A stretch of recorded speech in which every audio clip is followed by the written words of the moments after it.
नमस्कार मित्रों, स्वागत है तमारू आपणी चेनल टेक्निकल युगनी अंदर। तो आज आप जोरदार सॉन्गनी ऊपर वीडियो एडिटिंग करता शीखवाना छे, ते पण फूल प्रोजेक्टनी अंदर। तो कोई पण मित्रों चेनल साथे नवा होय तो चेनल सब्सक्राइब करी साथे जे घंटीनुं आइकन छे ते दबावी चेनल साथे जोડાઈ દેજો। जो तमने आपणे विडियो बनावવાની રીત सारी लागे तो विडियोने लाइक करजो, तमारा फ्रेंड मित्रों साथे विडियोने शेर करजो। तमने आपणे जोरदार स्टेटस एडिटिंग करता छे ते शीखवाડી दઈએ। तने જોઈને મને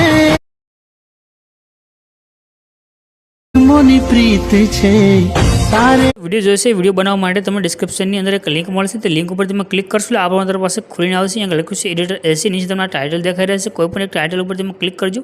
ક્લિક કરશો એટલે આ પ્રમાણે તમારી પાસે જે આપણી સાઇટ છે તે ખુલીને આવશે। ઉપરની સાઈડમાં તમને જે સાઇટ ઓપન થશે એટલે સર્ચનું એક આઇકન છે અહીંયા દેખાઈ રહ્યું છે, એના પર ક્લિક કરવાનું છે।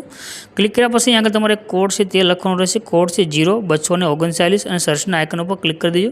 ક્લિક કરશો તો નીચે તમને આ ટાઇટલ કોડ અને થંબનેલ છે તે જોવા મળે છે। આના પર તમારે ક્લિક કરી દેવાનું છે। આના પર ક્લિક કરશો એટલે આ પોસ્ટ છે તમારી પાસે ખુલીને આવશે અને સેજ ઉપરની તરફ કરી તમારે નીચે આવી જવાનું છે। થોડાક તમે નીચે આવશો તમને આગળ લખેલું જોવા મળે છે ફૂલ પ્રોજેક્ટ, એના પર તમારે ક્લિક કરવાનું રહેશે। જે પોસ્ટ પૂરી થશે લાસ્ટમાં તમને દેખાડ્યું છે બટન, એના પર ક્લિક કરજો। ક્લિક કરશો એટલે તમારી પાસે એક ફૂલ પ્રોજેક્ટ છે એડ થઈને આવશે। પ્રોજેક્ટ એડ કરી દો તો માત્ર તમારો ફોટો સેન્ડ કરી અને તમે આ રીતનો વિડીયો છે બનાવી શકશો। તો નીચે જે ઇનપુટનું બટન છે એના પર ક્લિક કરી દો અને આ જે પ્રોજેક્ટ છે તેને તમારે ઓપન કરી લેવાનું રહેશે। પ્રોજેક્ટ ઓપન કર્યા પછી નીચે આવવાનું છે, અહીંયા તમને ઇમેજ દેખાઈ રહ્યો છે, આ ઇમેજ ઉપર ક્લિક કરી કલરની ફિલનું ઓપ્શન છે એમાં તમારે જવાનું છે અને નીચે જે નંબર છે આ નંબર ઉપર ક્લિક કરી દેવાનું છે। નંબર ઉપર ક્લિક કર્યા પછી તમારે જે ફોટા પર વિડીયો બનાવો તે ફોટો સિલેક્ટ કરી ઉપર જે પ્લસનું આઇકન છે એના પર ક્લિક કરી દો, તમારો વિડીયો બનીને કમ્પ્લીટ થશે। બાકી તમારે કાંઈ પણ ચેન્જ કરવાની જરૂર નથી। ઉપર જે શેરનું આઇકન છે એના પર ક્લિક કરી એક્સપોર્ટના બટન પર ક્લિક કરશો તો વિડીયો સેવ થઈને આવશે।